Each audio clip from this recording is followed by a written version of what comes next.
Hello, hi, a very happy good evening. So today we are going to talk about biomolecules. So thank you so much for joining my session of New Beginning. So we're going to start with Biomolecules chapter 1.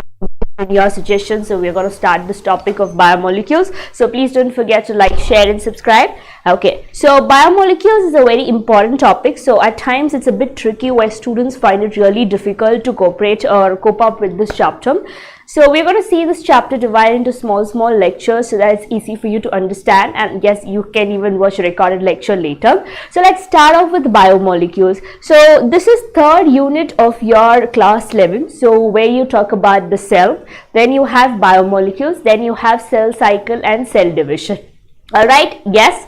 So usually we give a lot of importance to biomolecules, cell cycle and cell division, and as such the three chapters in that unit, it's really important. So if you read biomolecules, it will form a base for your biochemistry which you will read in your MBBS. So this is the base. So probably you'll be reading the counterpart in chemistry where you'll read about the structures, but luckily in biology you don't have to study complex complex structures. All right, yes.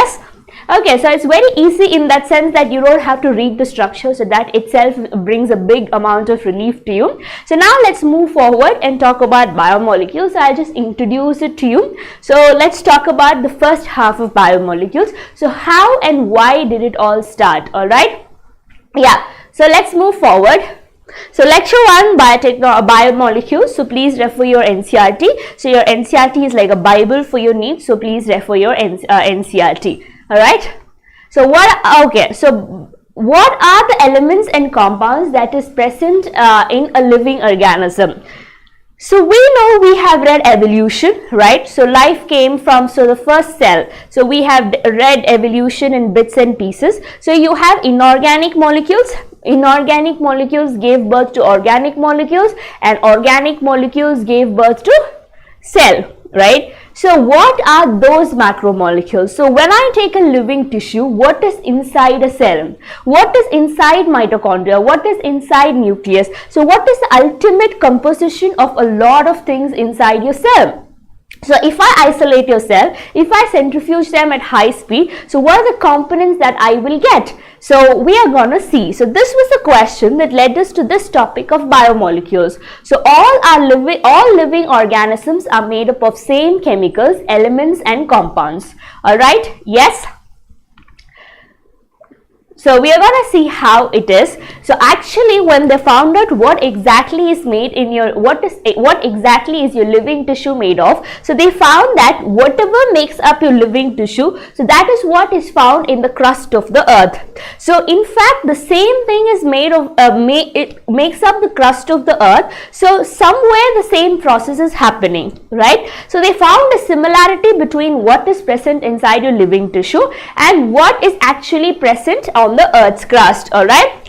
Vishnu Priya, hello, hi, a very happy good evening. So thank you so much for joining my lecture. So please do like, share and subscribe. So we are starting with biomolecules. I hope you enjoy biomolecules. Right. So how did they analyze, or how do I analyze what is present inside a living cell? So talking about what is present in a living cell, they did two types of experiment. So first we will talk about the experiment called as the chemical analysis. Okay. What type of organic compounds are found in the living organism? So this much we know. So we know there are some amount of organic compounds and there are some amount of inorganic compounds. What evidence do you have? What proof do you have? Okay. So based on that context, so we see what is the organic compound that is present inside a living tissue. For that we go with an experiment that is called as chemical analysis. All right.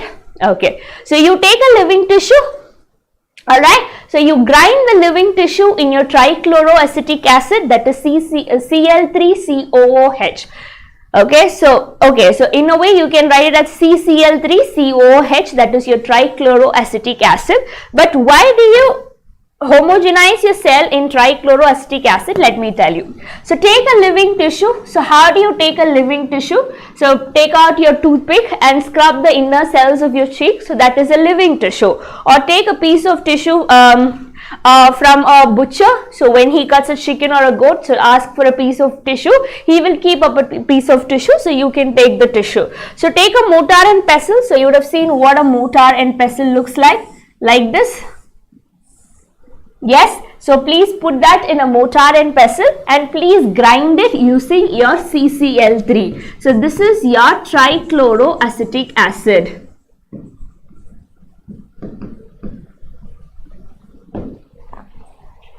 Fine. So when you grind it with a trichloroacetic acid, make it a homogeneous paste, a very uniform paste. Okay.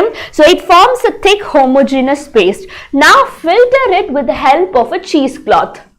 Alright. So filter it with the help of a cheesecloth. So you get two fractions. Obviously when you filter you get two fractions. One is the filtrate and one is the sediment. Yes.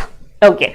So whatever comes down, okay, when you filter something, for example, when you're filtering tea, so the tea molecule, the tea powder remains on top and the tea comes down, right? So what comes down is called as a filtrate or your acid soluble portion, which is the acid trichloroacetic acid. Alright, so whatever remains on top, that is the sediment, that is called as the retentate or the acid insoluble portion. So now you have to understand why are we using trichloroacetic acid. So we are using trichloroacetic acid to precipitate proteins. Okay. So to precipitate proteins we are using it. So now we get two fractions. So these two fractions contain enough amount of organic molecules and thus they are called as biomolecules. To be more specific, the acid soluble portion has less molecular weight compounds. Okay, so they have less molecular weight compounds, say for example less than 800, so between 800 to 1000 daltons. So they are called as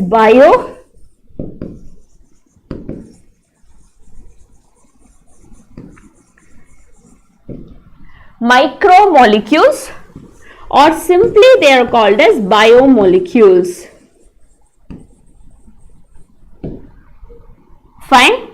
So talking about the retentate or the acid insoluble fraction, it is called as the biomacromolecules because they are heavyweight compounds. Okay, yes, fine.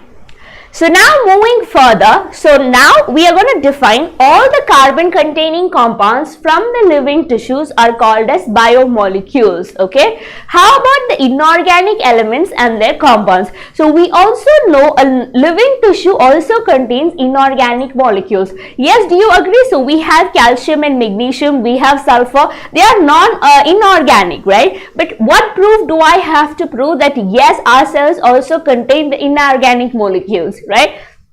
So we go for another experiment. So what was the first experiment that we did? Chemical analysis. So what did chemical analysis prove? So chemical analysis proved that the presence of organic compounds in your living tissue. So we had biomolecules or biomacromolecules. Right? So we had two portions, acid soluble portion, acid insoluble portion. Fine.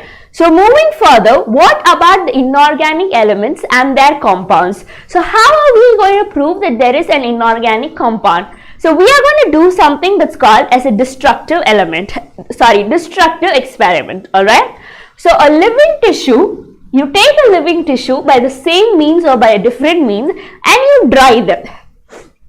Because when you take a living tissue, it has some amount of moisture content. It has some amount of water in it, right? So for example, if you take the liver of a goat, yes, it has some amount of water, right? So please dry them. So when you dry, it is devoid of water. Now once it is dry, burn them. When you burn, all the carbon containing biomolecules are evaporatable. So all the carbon containing compounds become volatile. So they evaporate, right? So whatever you get after you have burned them, that is in the form of ash. So that ash is an evidence that yes, you have inorganic molecules present in your living tissue. Alright, yes. So you have a living tissue, you dry it, so the water evaporates. Alright, so the remaining material gives a dry weight. Fine. So the dry weight, if you burn the tissue now, after you measure the dry weight, so all the carbon containing compounds are oxidized to form the gaseous state and they are removed. So whatever is remaining is called as ash, and ash is a proof that yes, inorganic molecules are present. Alright, yes. Further, we'll talk about the amino acids. So before we talk about amino acids, I want to make sure that we are talking, so which portion comes under biomolecules and which portion comes under biomacromolecules. So biomolecules include your amino acids, it includes your lipids, it includes your sugar, it includes your nucleotides. So all these are present in the biomolecule portion. Biomacromolecules include proteins, polysaccharides and nucleic acids. So polymer of amino acids make up protein. That is why this has a heavy molecular weight. Only amino acids make up your biomolecules. Alright. So then you have nucleotides. So polymer of nucleotides make up your nucleic acids, right? So once again, nucleotides are here and nucleic acid is here. But there's a small twist to the story. So what is that twist? Lipids, though I have written the lipids here, lipids actually, if you see, once you do this experiment, lipids are present here in this filtrate. Sorry, in this portion of retentate. But actually, lipid is a low molecular weight compound which is a biomolecule, not a biomacromolecule. But it is present in this fraction of your experiment. So why so? So if you see, lipids are always conjugated with something. Phospholipid, glycolipid, right? So instantly it cannot break free and come into the acid soluble portion. Thus it is coming in the retentate portion. But please remember, lipids are biomolecules. Alright, yes, clear? So did you understand this logic behind lipids? Yes. So now can we talk about amino acids today? Any doubt? Okay, so hence we move forward. So amino acids, so we'll start off with amino acids. So polymers of amino acid makes up proteins, right? So organic compounds containing an amino group and an acidic group as your substitute on the same carbon, that is your alpha carbon. So this is the typical structure of an amino acid. So I hope you know we have 20 amino acids. Right? So all of us have 20 amino acids. So this is a typical structure of an amino acid. The center carbon of your amino acid is the alpha amino acid. Okay? So here on one side it has the carboxylic group. So which is in fact you see OOH group, and here it has the H group, and here it has the R group. Fine? Okay, now on this side it has the amino group, that is the NH2 group. So this varies for each of the 20 amino acids. So what remains same is these three side chains. So how do I write the structure of amino acid? So this is my alpha carbon. I have a carboxylic acid. So I have a H group, I have a R group, then I have a amino group. So all these three remains the same. Only this changes for subsequent amino acid. So this is the alpha carbon. So if this is replaced by H,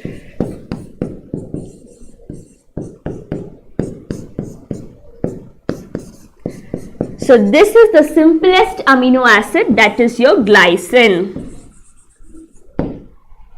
Fine?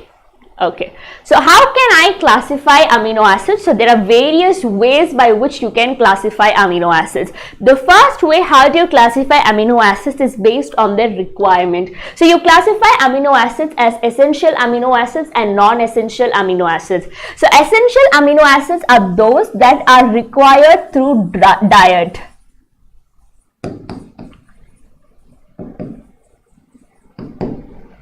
Fine. So non-essential amino acids are those that are synthesized in your body itself.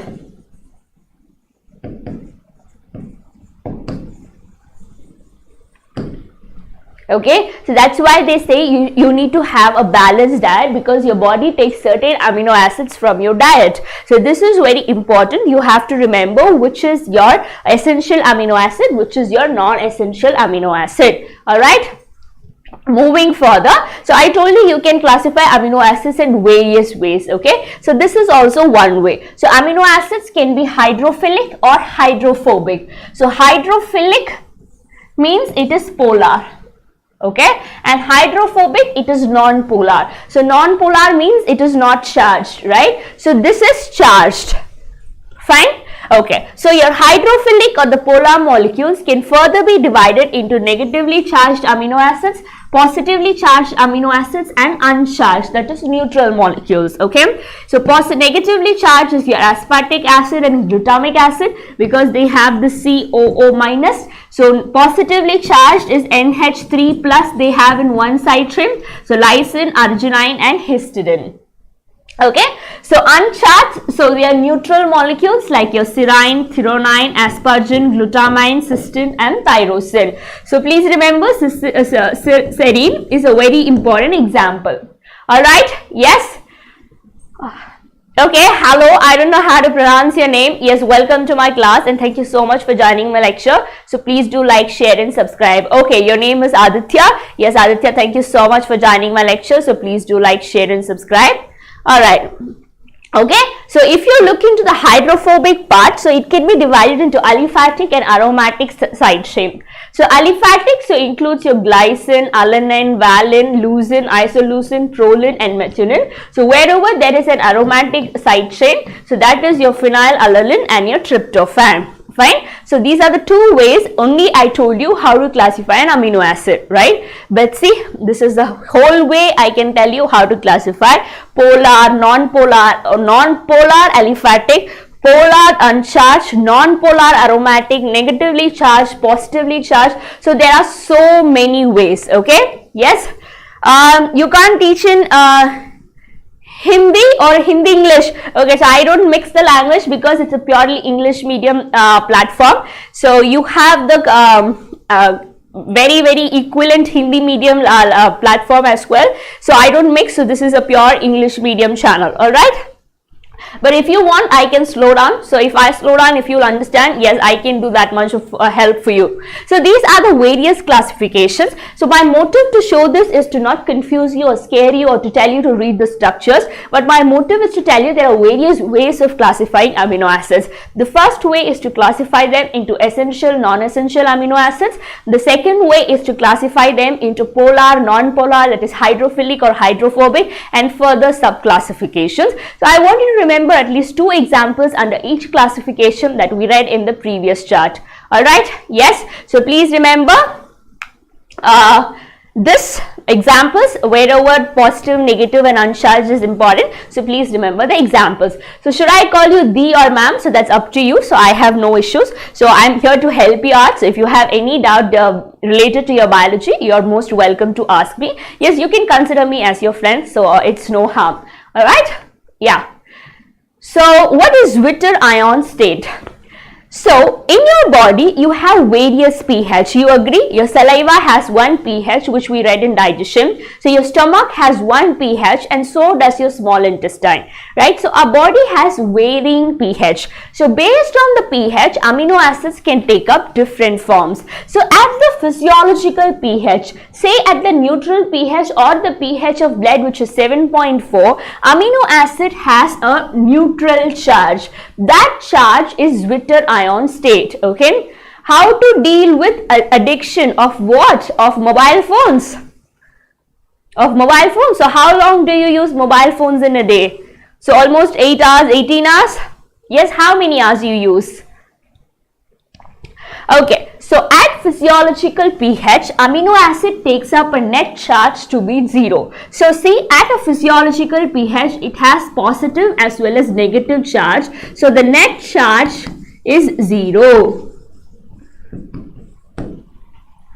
Okay, so at a high pH, that is at an alkaline pH, it has a negative charge. So at a very high pH, that is the alkaline pH, it has an anionic charge, right? So at a very low pH, that is an acidic pH, it has a positive charge. But at the Zwitter ion stage, it has a neutral charge, right? So here the net charge is equal to 0. Alright? Okay, so now we are going to talk about lipids. So lipids are very huge. So please understand, or not mobile phone. So what addiction you have? So lipids actually belong to the biomolecule part, but it is actually occurring in the biomacromolecular part, right? So lipids are water insoluble. They are simply fatty acids. So to explain lipids, so do I have a blank slide? So I'm looking for a blank slide. Okay, so there isn't a blank slide, so I'll explain it like this. So lipids are made up of two components.